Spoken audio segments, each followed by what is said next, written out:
shipping disruptions throughout the global chain supply that we are looking at. The biggest impact seen in the oil and gas sectors, and this is from the Persian Gulf that we are looking at. Do note that 1/3 of the global seaborne oil moves through the Strait of Hormuz, so that is an important point that we should keep a track of. Now, Strait of Hormuz primarily exports routes all the LNG exports from Qatar and UAE, and taking Qatar and UAE in consideration, they account for about 20% of the total global LNG trade.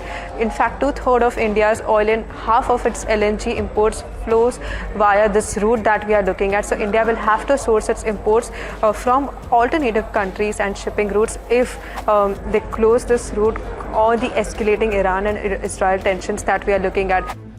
As Israel-Iran tensions escalate, ships will likely opt for alternative routes to avoid the increasingly volatile Strait of Hormuz.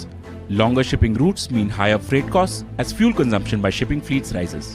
This would inevitably mean higher prices for consumers. Actual disruption on the Strait of Hormuz, which is basically the critical area that Iran is in control of, and through which I think almost 25% of all globally traded crude is actually shipped. In any ways, what we have seen is that shipping routes across the world, the Red Sea, due to the Houthi rebels in Yemen, the Panama Canal, because of the problems with respect to water levels, those anyways have been impacted over the last year or so.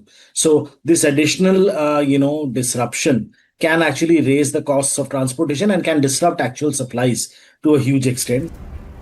Not only this, as crude prices rise, materials that are made with crude oil as the main ingredient will also get more expensive. Automotive and jet fuel, polymers like polyethylene or polypropylene, paints, tires, and lubricants are all derived from crude oil.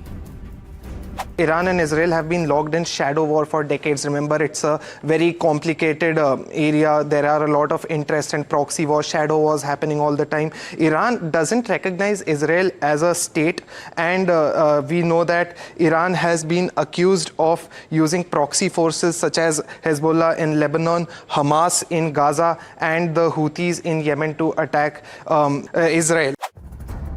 On the flip side, a de-escalation of tension could push prices lower fairly quickly. In the run-up to the conflict, prices of Brent crude remained range-bound, near the $65 mark for weeks as demand remained sluggish.